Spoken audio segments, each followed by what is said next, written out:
This is the time of year just before we get busy harvesting everything out of the garden and it all goes boom, that we start to harvest some of our herbs out of the garden. So today, we're gonna harvest some basil.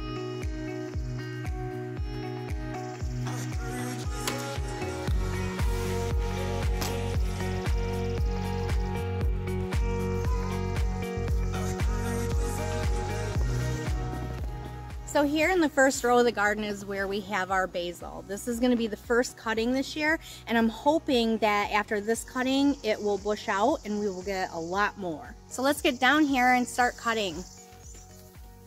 So what I'm going to do is go 3 nodes up, so that's where the branches start to branch out from the original stem.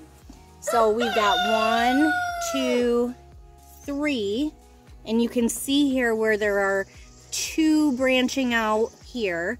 So where I want to clip is right here in the middle, and then this is the part that'll branch out and make my basil fuller and bushier. We're going to get the rest of this clipped up, and then I'll take it inside and show you how we're going to preserve it this year.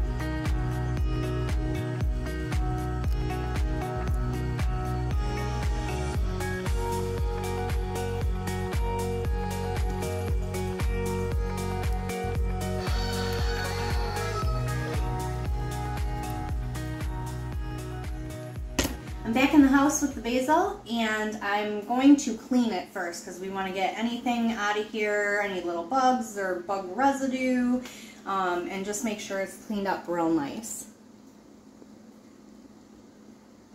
First thing I'm going to do is put some water right in this bowl with it. Actually, just going to set it right down in here and fill it up. And this is just the initial rinsing, kind of soaking things off. I'm just gonna kind of handle it, move it around here in the water.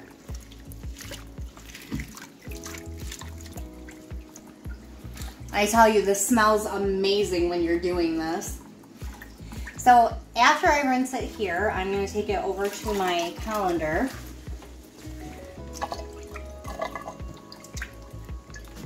In my colander, I'm going to turn the spray on and do a more thorough spray cleaning.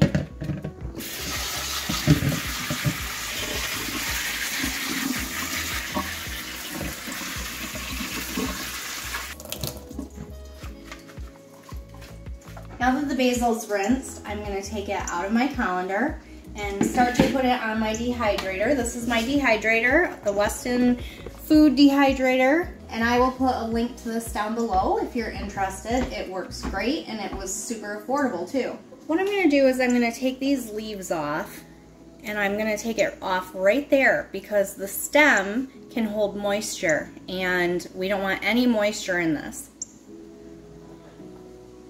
There's a nice big leaf. Pinch it off at the stem.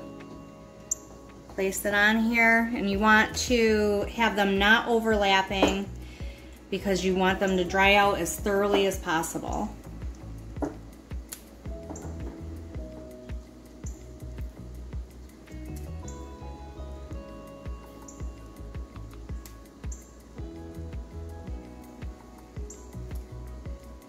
Since we've gotten the dehydrator, we have dehydrated many things. We actually prefer to store things this way and preserve things this way. There's a million different ways you can preserve basil, but this is the easiest for us because it's there and it lasts a long time, and we can put it in our jars, vacuum seal our jars, and it takes all the air out so it's nice and dry, and we can use that all year long.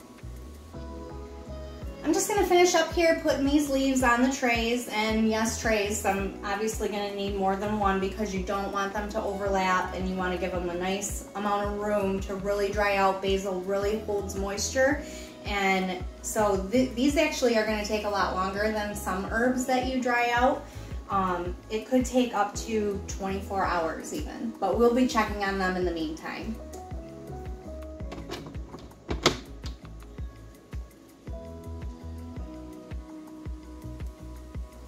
I've got my dehydrator filled up with the basil here, and surprisingly, I filled all of our racks of this dehydrator, which I wasn't expecting from the first harvest.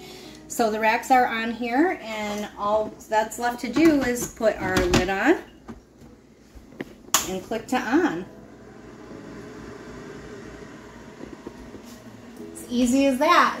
It's a great dehydrator, and we're gonna have some nice basil. The idea is to get it to where it is crispy, where you can crumble it with your fingers. So we'll be checking on it a few times, and like I said, this could be a whole day process. We've only got a few little scraps left from our basil plant that we got the leaves off of, and of course this is going to be great in our compost. We're gonna let this dehydrator run, and we'll probably check on it in a couple hours just to make sure everything's going as it should, being the first time we used it this year. And I am very excited that dehydrating season has started. I put my basil leaves into the dehydrator yesterday. It is now noon on the next day, and so we're gonna check them and see how dried out they are.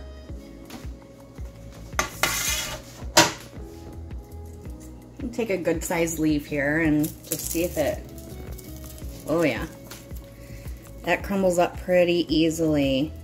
You can crumble it to any size that you prefer, but all I'm going to do now is take these leaves and crumble them up on my parchment paper.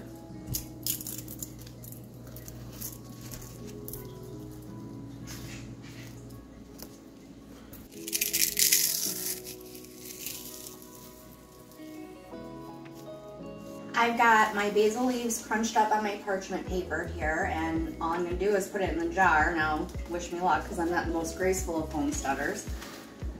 And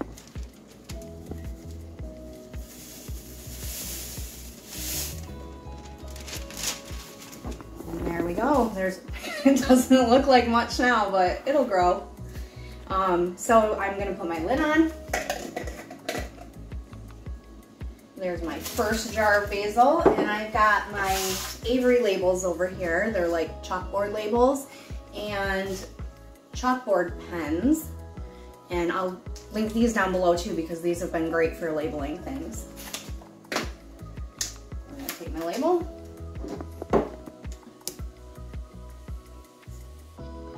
We'll be adding to this all year long, and hopefully by the end of the summer we'll have a full jar. Thanks for tuning in to Gagne Farms today. I hope you enjoyed the video of drying basil. Follow along with us all summer long to find out how we preserve lots of other things out of our garden. We will catch you on the next one.